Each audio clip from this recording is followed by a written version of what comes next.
সবাইকে স্বাগত জানাচ্ছি। আমি মোহাম্মদ রফিকুল ইসলাম, তেজগাঁও কলেজের অর্থনীতি বিভাগের একজন শিক্ষক। পাশ করে অ্যান্টিবায়োটিকের পক্ষ থেকে তোমাদের কাছে নিয়ে আসছে অর্থনীতি। আজকে আমরা যে বিষয়টা আলাপ করব সেটা হচ্ছে সংগঠন। আমরা দেখার চেষ্টা করব যে সংগঠন বিষয়টা কি এবং এখান থেকে আমাদের কোন কোন ধরনের এমসিকিউ আসতে পারে।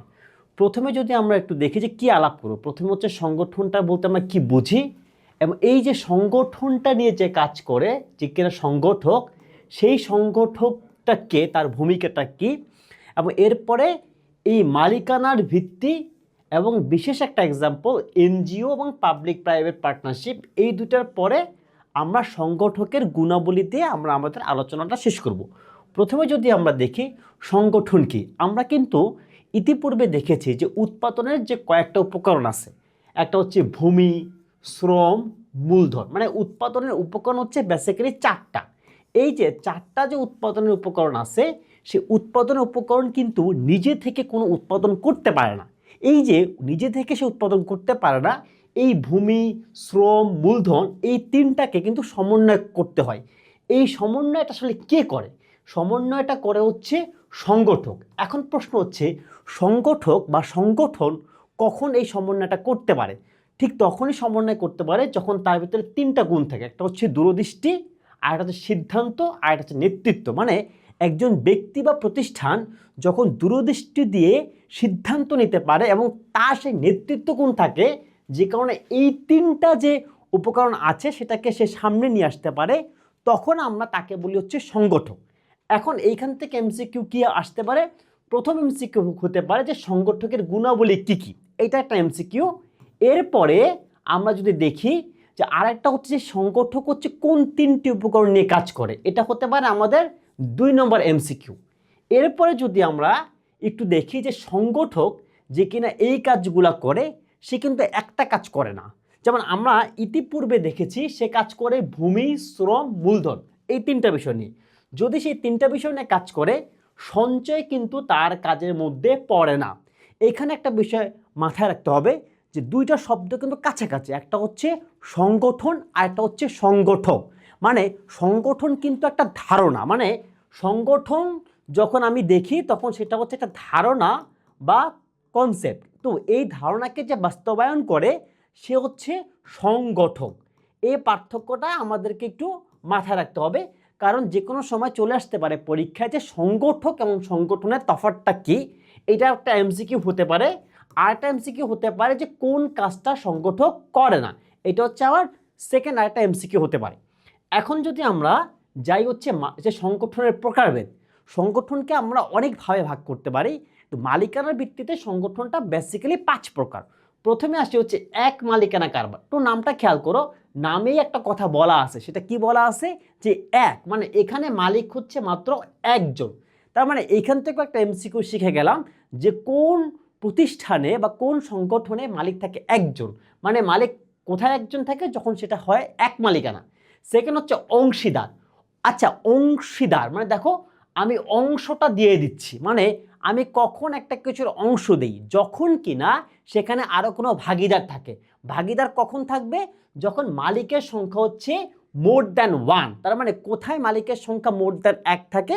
সেটা হচ্ছে অংশীদারিতে। একইভাবে যৌথ মূলধনী, সমবায় এবং রাষ্ট্রীয় সব জায়গায় কিন্তু মালিকের সংখ্যা মোর দ্যান 1 থাকে। এইটা আমার একটা সেকেন্ড এমসিকিউ গেল। এরপর হচ্ছে যৌথ মূলধনী কারবার। এই যৌথ মূলধনী কারবারটাকে আবার আমরা দুইটা ভাগে ভাগ করি। একটা হচ্ছে প্রাইভেট লিমিটেড, আর একটা হচ্ছে পাবলিক লিমিটেড। এই যে দুইটা ভাগে ভাগ করি। প্রাইভেট হচ্ছে যে কয়েকজনের ভিতরে মূলধনটা হচ্ছে সীমাবদ্ধ থাকে। পাবলিক লিমিটেড হচ্ছে সে চাইলে মূলধন জনগণের কাছ থেকে শেয়ার মার্কেট, মানে কোন মার্কেট? শেয়ার মার্কেট বা বন্ড মার্কেট, এই শেয়ার মার্কেট থেকে সে হচ্ছে এইটাকে নিতে পারে। এইটাকে আমরা বলি হচ্ছে পাবলিক লিমিটেড কোম্পানি। এরপরে আসে হচ্ছে সমবায় কারবার। আমরা কিন্তু প্রায় সময় যখন রাস্তা দিয়ে হাঁটি তখন আমরা বিভিন্ন ধরনের সমিতি দেখি। সমিতিতে কি লেখা থাকে? ধরো পূর্বাচল সমবায় সমিতি, অথবা কৃষক সমবায় সমিতি, অথবা ছিন্নমূল সমবায় সমিতি। সমবায় হচ্ছে যখন অনেকগুলা মানুষ একত্রিত হয়, একত্রিত হওয়ার পরে তারা সিদ্ধান্ত নেয় যে তারা একটা ব্যবসা প্রতিষ্ঠান পরিচালনা করবে। এখন তাহলে প্রশ্ন দাঁড়ায় যে সমবায়ের সাথে যৌথ মূলধনী কারবারের সম্পর্কটা কোথায়? এইটা যদি আমরা একটু দেখি, দেখার আগে একটু যদি আমরা খেয়াল করি যে সমবায়ে যৌথ মূলধনী কারবারে ধরো যদি আমার 500 টাকা মূলধন থাকে, একজন যদি 50 টাকা দেয়, আরেকজন যদি 250 টাকা দেয়, আরেকজন যদি এইখানটাতে 200 টাকা দেয়, তাহলে ব্যবসায় মানে সিদ্ধান্ত নেওয়ার ক্ষেত্রে তার গুরুত্ব হচ্ছে 1, তার গুরুত্ব হচ্ছে 5, তার গুরুত্ব হচ্ছে 4। মানে যে যত টাকা মূলধন দিবে তার ব্যবসায়ে সিদ্ধান্ত গ্রহণের ক্ষমতা তত বেশি। কিন্তু সমবায় কারবারে এই জিনিসটা চলে না। সমবায় কারবার যে জিনিসটা বলে সেটা হচ্ছে তুমি যত টাকাই কন্ট্রিবিউট করো না কেন, তোমারও যে ক্ষমতা তারও সেই ক্ষমতা, তারও সেই ক্ষমতা। মানে এইখানে সব অংশীদারকে সমান ধরা হয়, ইরেসপেক্টিভ অফ সে কত টাকা হচ্ছে বিনিয়োগ করতেছে বা করতেছে না। এখন সমবায়ের পরে যদি আমরা একটু আবার বোর্ডটা ক্লিয়ার করে আমরা একটু দেখি রাষ্ট্রীয় উদ্যোগ। রাষ্ট্রীয় উদ্যোগটাকে বেসিক্যালি একটা শব্দ দ্বারা প্রকাশ করা হয়, এটার নাম হচ্ছে SOE, মানে স্টেট ওন এন্টারপ্রাইজ। মানে যেসব প্রতিষ্ঠান, ব্যবসা প্রতিষ্ঠানের মালিকানা সরকারের কাছে থাকে, এবং বাংলাদেশে কিন্তু বেশ কিছু প্রতিষ্ঠান আছে, ব্যবসা প্রতিষ্ঠান আছে যার মালিকানা সরকারের। যেমন এর ভিতরে একটা এক্সাম্পল হচ্ছে প্রগতি। যেমন আমরা প্রায় সময় বিভিন্ন গাড়ি দেখি, যে গাড়িগুলো হচ্ছে কে ম্যানুফ্যাকচার করে হচ্ছে প্রগতি। এবং সবচেয়ে বিখ্যাত স্টেট ওন এন্টারপ্রাইজ হচ্ছে, যেটাকে আমরা প্রায় হাসি তামসা করে বলি, এবং সেটা হচ্ছে কেরু অ্যান্ড কেরু। এবং তোমরা জানো কি না যে কেরু অ্যান্ড কেরু হচ্ছে একমাত্র যে কিনা হচ্ছে মানে যে হচ্ছে এই এতগুলো স্টেট ওন প্রতিষ্ঠানগুলোর ভিতরে সে শুধুমাত্র লাভে আছে। এখানেও একটা এমসিকিউ চলে আসতেও পারে যে কোন স্টেট ওন এন্টারপ্রাইজ বা রাষ্ট্রীয় উদ্যোগ বর্তমানে লাভে চলতেছে, সেটা কিন্তু উত্তরটা হবে স্টেট ওন এন্টারপ্রাইজের ভিতরে শুধুমাত্র ক্যারিয়ন কো। এইখানে যদি দেখি আমার প্রথম এমসিকিউ হচ্ছে এইটা, যে এক মালিকানা, অংশীদারটা মানে অংশীদারের বিষয়টা কি, সেখানে মালিকানার সংখ্যা থাকে 2টা। এখানে একটা এমসিকিউ আসতে পারে, সেটা হচ্ছে এখানে একটা এমসিকিউ আসতে পারে কোনটা, যে যৌথ মূলধনী কারবারের কয় প্রকার, 2 প্রকার। এখান থেকে একটা এমসিকিউ পারলাম। সমবায় সবাই যে কারবারটা আছে, সমবায় কারবারে সবার অংশ সিদ্ধান্ত কেমন থাকে, সমান থাকে। এইখান থেকে আমরা আরেকটা এমসিকিউ দেখলাম। আবার রাষ্ট্রীয় উদ্যোগের উদাহরণ, এইখান থেকে বেসিক্যালি এইরকম 4-5টা এমসিকিউ আমাদের পরীক্ষায় চলে আসতে পারে। এখন যদি আমরা একটু যাই এনজিও ও প্রাইভেট লিমিটেড, এই এনজিওর ক্ষেত্রে আমরা প্রথমে শব্দটা খেয়াল করি, NGO মানে হচ্ছে এন হচ্ছে নন, জি হচ্ছে গভর্নমেন্ট, হ্যাঁ, আর ও হচ্ছে অর্গানাইজেশন। দেখো এই নামটা একটু কেমন জানো, যে আমার নন গভর্নমেন্ট অর্গানাইজেশন মানে একটা প্রতিষ্ঠান যার কিন্তু কাজ কিন্তু অন্য প্রতিষ্ঠানগুলোর মতো হচ্ছে মুনাফা সর্বোচ্চকরণ করা না, বা সেখানে ব্যবসা করা না। এখানে তাহলে তার কাজটা কি থাকে, তাহলে তার কাজটা হচ্ছে বেসিক্যালি গভর্নমেন্ট অর্গানাইজেশন যেমন হচ্ছে মানুষের ভালো চায় বা ওয়েলফেয়ার চায়, সেই ওয়েলফেয়ার। তো এই জায়গা থেকে এনজিওটা হচ্ছে একটা সরকারের মতো উদ্দেশ্য নিয়ে কাজ করে, কিন্তু সরকারি না, এই জন্য তার উদ্দেশ্য থাকে একাধিক। যেমন বাংলাদেশের যতগুলো এনজিও আছে তাদের সবচেয়ে বড় 2টা উদ্দেশ্য থাকে, একটা হচ্ছে দারিদ্র বিমোচন করা, এবং আরেকটা উদ্দেশ্য ইদানিং খুব জনপ্রিয় হচ্ছে এনজিওগুলোর ভিতরে, বা ইতিমধ্যেই তারা অনেক যাবত কাজ করছে, সেটা হচ্ছে নারী উন্নয়ন। এর বাইরে এনজিওর বাইরে আরেকটা ফরম্যাট প্রচলিত আছে, যখন কিনা বড় প্রতিষ্ঠান তৈরি করার দরকার হয়, সরকারের কাছে যথেষ্ট পরিমাণ ফান্ড থাকে না, বিভিন্ন কারণে গভর্নমেন্ট হচ্ছে এই ফরম্যাটটা মানে সে গ্রহণ করে, নাম হচ্ছে PPP, প্রাইভেট পাবলিক পার্টনারশিপ। এরপরে এই যে PPP, এটা একটু লিখি, প্রাইভেট পাবলিক।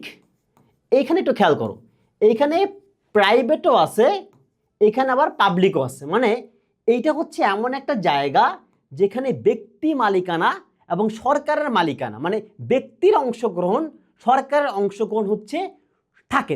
তোমরা প্রায় দেখবা যে তোমাদের গ্রামে বা শহরে যদি কোনো উন্নয়ন কার্যক্রম করা হয়, বা কোনো একটা ব্রিজ বানানো হয়, বা কোনো একটা বড় সেতু বানানো হয়, সেখানে কিন্তু লেখা থাকে নিচে ব্র্যাকেটে যে এটা হচ্ছে PPP এর আওতায়। মানে এখানে প্রাইভেট ইনভেস্টমেন্টও যেমন আছে, একইভাবে পাবলিক ইনভেস্টমেন্টও আছে। এই প্রাইভেট পাবলিক ইনভেস্টমেন্টের কনসেপ্টটা সবচেয়ে বেশি কাজ করে বাংলাদেশে মতো যেসব দেশগুলোতে হচ্ছে মিশ্র অর্থনীতি। এক্ষেত্রে কিন্তু আমরা প্রথমেই একটা কথা বলেছিলাম যে বর্তমানে পৃথিবীতে কিউবা ছাড়া প্রায় সকল দেশেই কিন্তু মিশ্র অর্থনীতি আছে, যেহেতু প্রায় সকল দেশে মিশ্র অর্থনীতি আছে, তার মানে পৃথিবীর সর্বত্রই আমরা কম বেশি প্রাইভেট পাবলিক পার্টনারশিপ, মানে প্রাইভেট এবং পাবলিকের একটা পার্টনারশিপের মাধ্যমে বিভিন্ন ধরনের উদ্যোগ আমরা দেখতে পাই। তারপরে এই জায়গাতে আমার এমসিকিউ কি আসতে পারে সেটা নিয়ে একটু আমরা ওভারভিউ করি। সেখানে প্রথম এমসিকিউ যেটা আসতে পারে যে এনজিওর উদ্দেশ্য কি। এনজিওর উদ্দেশ্য হচ্ছে জনকল্যাণ, নট মানে মুনাফা সর্বোচ্চকরণ এর উদ্দেশ্য নয়। হ্যাঁ, সেকেন্ড হচ্ছে যদি মুনাফা সর্বোচ্চকরণ উদ্দেশ্য না হয় তাহলে তার কি কি, এটা হচ্ছে আমার 1 নম্বর এমসিকিউ। যদি মুনাফা সর্বোচ্চকরণ আমরা উদ্দেশ্য না হয়ে থাকে তাহলে উদ্দেশ্য কি কি হতে পারে, দারিদ্র্য বিমোচন একটা উদ্দেশ্য হতে পারে, আবার হচ্ছে নারী উন্নয়ন একটা হচ্ছে আমরা উদ্দেশ্য বা লক্ষ্য বা ক্ষেত্র হতে পারে। এটা ছিল আমার সেকেন্ড এমসিকিউ। এরপরে যদি আমরা যাই যে পিপিপি এর মিনিং কি, যেটা একটু আগে আমরা লিখলাম, এটা হচ্ছে আমার থার্ড এমসিকিউ। ফোর্থ এমসিকিউ হচ্ছে পিপিপির সাথে কি কি যুক্ত থাকে, এটা হচ্ছে আমার ফোর্থ এমসিকিউ। এবং ফিফথ যে এমসিকিউটা আমরা পাইতে পারি পরীক্ষায় সেটা হচ্ছে পিপিপি কোন অর্থনীতিতে কার্যকর, পিপিপি হচ্ছে মিশ্র অর্থনীতিতে কার্যকর। এখন আমরা গুণাবলী, সংগঠনের গুণাবলী একটু আগে আমরা দেখছি, ক্ষমতা, দূরদর্শিতা, নেতৃত্ব এবং শিক্ষাগত যোগ্যতা এটা সবসময় বেসিক না। তো এই জায়গাতে আমার প্রশ্ন আসতে পারে যে সংগঠকের গুরুত্ব কী। এবং সেকেন্ড যেটা সবচেয়ে ইম্পর্ট্যান্ট, অলরেডি আমরা কয়েকবার আলাপ করে ফেলেছি, সেটা খুবই গুরুত্বপূর্ণ, এই চ্যাপ্টার থেকে প্রশ্ন আসতেই পারে, সেটা হচ্ছে সংগঠক যে কাজটা করে না কিন্তু আমরা মনে করি সংগঠন সেই কাজটা করে, সেটা হচ্ছে সঞ্চয় সৃষ্টি করা। এখন আমরা এই চ্যাপ্টারটা ক্লোজ করবো একটা এমসিকিউ দিয়ে, সেটা হচ্ছে সংগঠকের কাজ নয় কোনটি। আমরা এইখানে যদি একটু যাই, সংগঠকের কাজ নয় কোনটি, সংগঠক হচ্ছে উৎপাদনের উপকরণ সংগ্রহ করে এবং উৎপাদন উপকরণ সংগ্রহ করতে যেয়ে সে ঝুঁকি নেয় এবং সে এইখানে সিদ্ধান্ত গ্রহণ করে। যে কাজটা সে করে না সে হচ্ছে সঞ্চয় গ্রহণ করে না। তো এই জায়গা থেকে সংগঠকের কাজ নয় কোনটি, সংগঠনের কাজ নয় সঞ্চয় না করা। এরপরে আমরা যাব নেক্সট অধ্যায়।